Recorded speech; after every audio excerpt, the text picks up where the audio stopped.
Look who I found there, Casey Joyner, walking around the casino. Hey, Pete Thompson. Casey, Pete Thompson for yes, one sir. thought on every game. There's Casey Joyner. He's Pete Thompson. I'm Mike Gill. Happy Friday, Casey.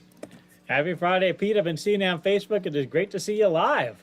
Yes, sir. Great to see you live as well. I don't know that I was more excited than a couple weeks ago when I picked up my morning paper, and there you were in my hard copy of my paper. I was like, you go, girl. You go, Case. You go, man. I love it. Casey Joyner, of course, The Athletic. You can read all of his stuff in The Athletic this season, and he is writing a column this year for the Philadelphia Inquirer as well. So, Casey Joyner, let's take a quick glance back to the Eagles and the Falcons. What stood out about what Philadelphia was able to do that maybe they could utilize this week? I know that from the owner on down, they want to throw the football. And every year we have the same conversation that they ought to run the football more. Last year, they led the league in my good blocking rate metric that measures how often an offense gives its ball carriers quality run blocking. And they were at, I think it was 45% was what they had last year. In game one this year against the Falcons, they had a good blocking rate of 63.3%. Wow. If you can run the ball that well, you should keep doing it until somebody figures out how to stop you. They weren't as good on the defensive side of the ball. On the offensive side of the ball, Philadelphia needs to say, hey, we know we can do all these things that we're passing, but we ought to mix in a little more running than we are right now because they have a fantastic run-blocking offensive line. All right, did they have a fantastic offensive line blocking-wise because they played Atlanta? How does that change with San Francisco? I think that it was partly because they played Atlanta, but Atlanta's run defense, I have a matchup points grading system that measures matchups on a 1 to 100 scale where 100 is most favorable. Atlanta came into the game with a 51. So, I mean, it wasn't like I had them graded as a bad run defense. They did it against a solid run defense. As far as can they do it against San Francisco tends to disrupt things, but just like the Eagles were in previous years, at being as disruptive as they are, if you get good blocking against them, you're going to tend to get some big gainers against them. So I don't think they need to rely heavily on the ground game. They were so pass heavy last week, and it worked, and it was a great game plan. I just think they're going to need to and want to mix in more of that ground game because they've got the makings of their 5 guys up front. They stay healthy. This could be the best run blocking line in the league, and I just don't like to see them scaling it back because analytics tells them to throw the ball a little bit more. Yeah, it should be interesting, guys, when you look at that Eagles. They got pressure on Matt Ryan last week. Let's flip it to that side. The Falcon offensive line, not very good. Different matchup this week with the San Francisco 49ers, though. Yeah, different. San Francisco also, they're going to be, when they throw, it's vertical. They have that old thing of we're going to run the ball, and they may throw short passes, screen passes. They're going to mix those things in there as well. But when they throw, they want to go vertical. They're not as good at usually when you pick an offensive line, what they could do and what they don't do well. Sometimes they do both things well. San Francisco, I mentioned, they struggled against a run blocking last week. Only had a 24% good blocking rate on the ground against Detroit.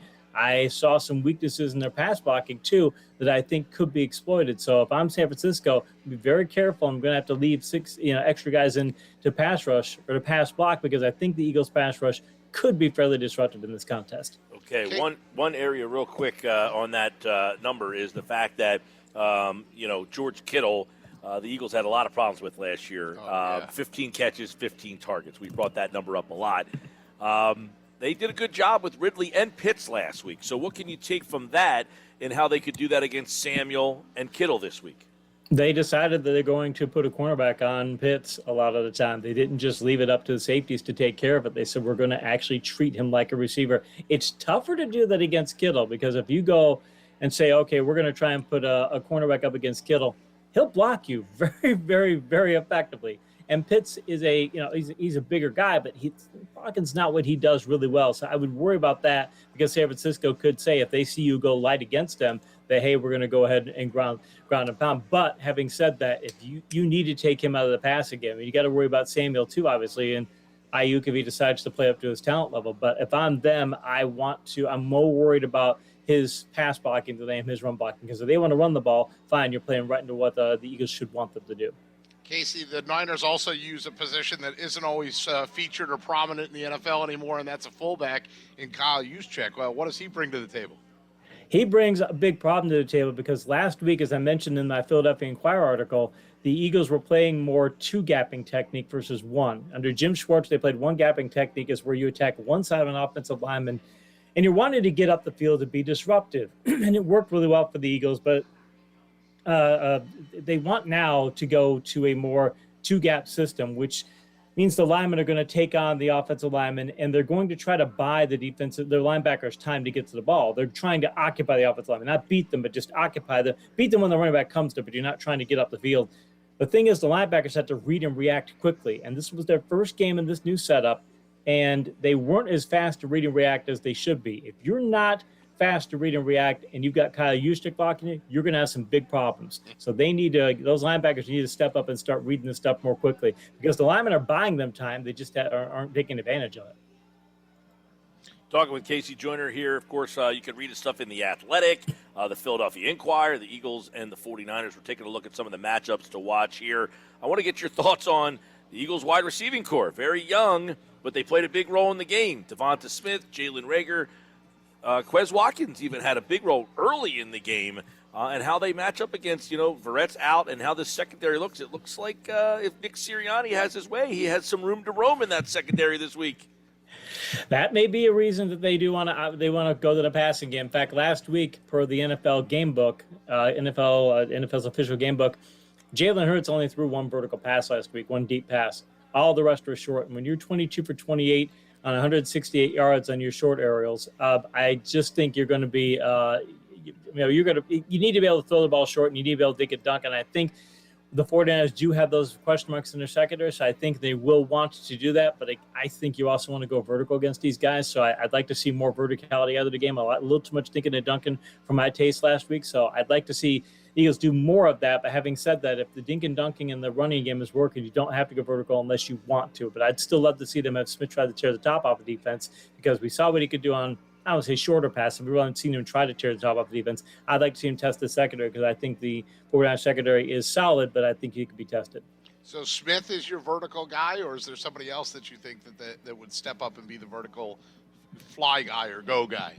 I'd like to see him. I mean, Quez is the obvious target for vertical passes. I'd like to see them try Smith on that just because, and I know he's run after the catch shorter guy. I just think that he's got the kind of speed that could get past him. By the way, the 49ers have a strong safety, Jaquiski Tart. He's their strong safety. I've got him rated as green rated in covering tight ends, and I think he'll also be a liability in coverage if they move him back. A lot of times they're going to have him be a box safety, but I think if you could get them to switch back and get him out of the box and have him start to play deep, you could go at him that way. So I think that's another element that the Eagles could go after in a vertical passing game.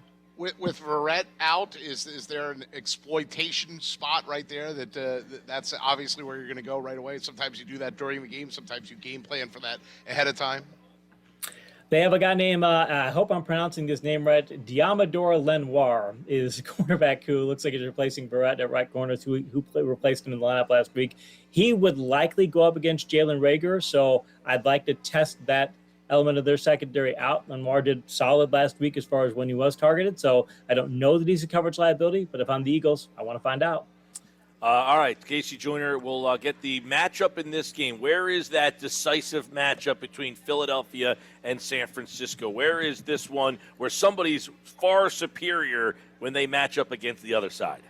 If I'm basing it on last week, it's the Eagles' run defense versus the 49ers' run offense. If the 49ers play to where they're capable of playing, if they block to where they're capable of blocking, and the Eagles' run defense does not play better than they did last week, and they've got to go with the two gap. And if that's what your system's going to be, you can't just give up on it after 1 week. But if they don't play better in that environment and San Francisco gets its run blocking where it needs to be, that's the matchup that will decide this contest. So they either have to step up better on that side of the ball or hope San Francisco has some of its same struggles, because if they don't, that's going to be a mismatch for San Francisco. They gave up 31 last week to Detroit, that defense did, so we'll see that matchup.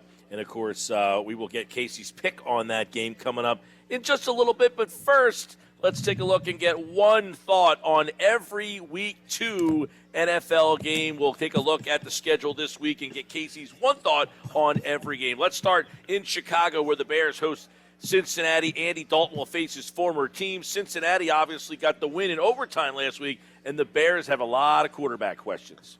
They do. Problem for Chicago, the biggest problem is their defense.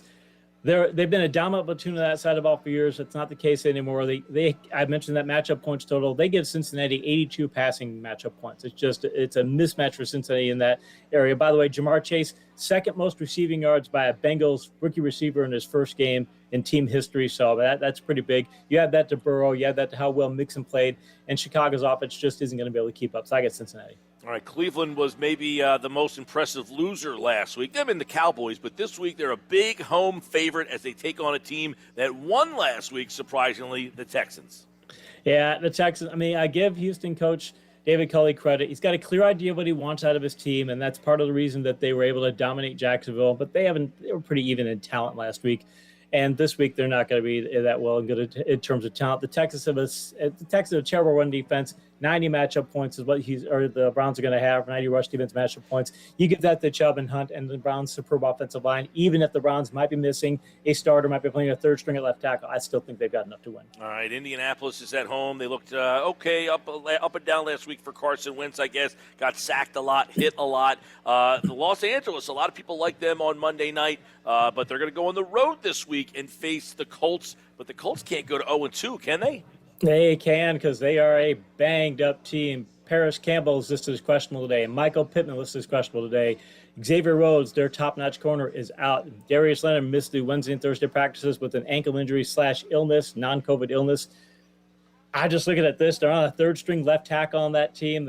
We all know what Carson Wentz can do if he's off his game. I just keep looking at the way the Rams played in Week 1, and I got the Rams winning this one pretty handily. And Casey, in AFC East battle, you've got Buffalo at Miami. Of course, Buffalo, Josh Allen, people think about that with the Buffalo Bills, and then Miami at home. What's your one thought out of that AFC East clash? The Bills won 5 straight. They beat Miami 56-26 late last year, Week 17. Miami's got great defensive mind in Brian Flores and got plenty of talent outside of the ball. They did not fare as well against the Patriots as it might seem, though. The Patriots actually scored on 50% of their drives, which is not a good sign because Buffalo has a lot better offense than the Patriots. So I'm taking Allen and Diggs, and I think they're going to win this game. It'd be close, but I'm taking it by just a small margin in that contest. And, of course, that was the first place Miami Dolphins. New England is on the road. The Patriots are playing. And what's your thought about the Patriots matchup this week against New York? Jets didn't look so good in the first half. In the second half, I mean, they have obviously a rookie quarterback, and he's on the receiving corps beset with injuries. They're on the road, so a tough matchup. But then in the second half, he leads them to 14 points, so that's a good sign. But he's going to get his initiation to a Bill Belichick defense. A rookie quarterback against the Bill Belichick defense, I think he's going to have to call Sam Darnold to ask him about seeing ghost again. So I'm going to take New England in this one. Casey Joyner, one thought every game. Let's go to Pittsburgh. They had maybe one of the more impressive wins of the week. They went to Buffalo. Their defense looked outstanding. But Vegas, they got an overtime win as well. But can they travel to Pittsburgh and go to 2-0? You know, I'm a big Pittsburgh guy here, and I like their matchup there. But I mean, I'm looking at Vegas, and they've got the terrible run defense. They're going to be missing Josh Jacobs, so Kenyon Drake is going to be in their backfield. They may try and run the ball or pass the ball out. They're going to be down multiple offensive linemen. The Steelers are going to want to run the ball with Najee Harris. They're not going to give up on the run after one game. I just keep looking at all this and thinking Derek Carr against that Steelers pass rush. I don't like it at all for the Raiders. Plus, it's an early East Coast kickoff for them, so I got Pittsburgh in this one. One thought every game, New Orleans, they looked maybe the most impressive of everyone. 38-3 winner against the Packers last week. Now, Carolina, who kind of struggled their way through but got a win against the Jets, but they're at home. Can they make it? Can the Carolina Panthers make it 2 in a row by beating off a division foe? Hey, the Panthers saw the difference that Christian McCaffrey makes. They didn't have much last year for just one game. Last week, they got 381 net offensive yards. They only did that 4 times last year. So they're showing you what he means to their offense. New Orleans, by the way, big run team, 24-12 run-to-pass ratio by the 2-minute warning of the first half, even though they were only up 10-0. This is a run team. I'll tell you, they'll change it up this week, though. Carolina's got a guy in their secondary named Dante Jackson. He's terrible in coverage, had an awful leak last week, and I think that they're going to throw a lot of passes to Marquez Callaway because of that, or a lot more than they did last week. It's going to be a double, two-fisted approach for New Orleans this week, so I got them winning this one. Casey, Arizona puts up 38 points last week, and now they're home against the Vikings. How many can they put up this week? Well, think about it. The Vikings give up 149 yards. on the ground. Mentioned Chase earlier. They allowed him to nearly set a Bengals team record, a team for rookie receiving yards. Arizona's got all the pluses that they have on offense. Plus, Minnesota's going to be missing two defensive starters. One of their starting offensive linemen is out. One of their linebackers is definitely out. They may have a second linebacker out. So they might be playing three backup players in their front seven going against Arizona. And Arizona can run the ball and will run the ball, but they can also go vertical. Mike Zimmer's going to be pulling his hair out because this is just not the kind of football he wants to play. I think Minnesota loses this week. Oh, and nobody wants to go 0-2. Man, the Buccaneers have to be licking their chops. They're home again. They've had a long break from that first game that they played against Dallas, and here comes Atlanta. It's the health spa. Have fun. It is. I mean, think about Bucs defense, though. They give up 30 first downs and 4 to 50 yards to the Cowboys, and they would have given up more than 29 points if Greg Zuerlein would have been on his game. But, I mean, the Falcons' offense, they're just awful. They get the third lowest offensive points expected in week one, behind only the Titans and the Packers. Their defense was awful. I mentioned they gave up a 63.3% good blocking rate. Tampa will want to run the ball more this week than they did last week, but I'm not seeing very many pass to victory for Atlanta this one, so Tampa wins this handily. All right, Dallas is heading to L.A. to take on the Chargers. Chargers came across the country and beat Washington. Do they make it 2 in a row in the NFC East? Really not certain about that because, I mean, the Chargers, they put up 334 net passing yards last week, though. I got to give them credit. They had an early kickoff East Coast road matchup against a tough Washington defense, and they didn't throw a single pass to Austin Eckler. Not that he didn't make a catch. They didn't target him one time. Now they get to host a Dallas defense that ranked next to last in pass pressure in week one. They lost defensive end DeMarcus Lawrence to a foot injury, so they're going to be even worse than they were. I think the Cowboys can turn this into a shootout contest, but we talked many times over the years that shootouts are 50-50 prop even for the best offenses in the league. The Chargers defense is a lot better in Dallas. I'm going to take Los Angeles in this one. One thought every game, Tennessee on the road. They got to go to Seattle after losing at home last week. They look terrible. Can Tennessee be 0-2? They're on the road in Seattle. That doesn't sound like a recipe for a 1-1 situation here. It is a terrible situation for them because, Seattle's going to have the 12s going crazy up there. Pete Carroll decided we're going to run the ball more this year. We had a 27-23 run-to-pass ratio, but Russell Wilson threw a ton of vertical passes that tore that defense apart. The Titans look to be on the verge of an early season collapse. New offensive coordinator Todd Downing, he didn't do any play action hardly at all compared to last year. I think it was like a 35% rate last year and like 15% rate in week one. So he's not doing any he doesn't have Arthur Smith's play calling touch. They've got 3 coverage liabilities in the secondary to begin with. They might not have their starting strong safety. So I got Seattle pretty handling this one. All right, one thought every game. Kansas City, Baltimore, Sunday night. Conversely, Baltimore, if they lose, they'll be 0-2. This is a little bit different task taking on Kansas City. We know Baltimore has had all sorts of problems with the Chiefs here. Now, they get them at home, but does that matter in this one? I don't think it does because, remember, they already lost their top 3 running backs. They lost their best cornerback. Their starting left guard got carted off the field last Monday night, and it looks like that Ronnie Stanley, their starting left tackle, he might miss this matchup. The Ravens couldn't even slow the mediocre Raiders passing attack. The Raiders passing attack. But this is one of the worst passing attacks in the league. Vegas racked up 409 passing yards, and they couldn't do anything against Darren Waller. Darren Waller was targeted 19 times in that contest. That is just an insane number. I don't think that the Ravens have what it takes, in part because of the way they're playing, and in part because of their injuries. So I think Kansas City not going to win heavily, but I think they're going to win because it's a Baltimore contest. It was in Kansas City. I think it's going to be a big win for Kansas City, but I still think they'll have enough to win.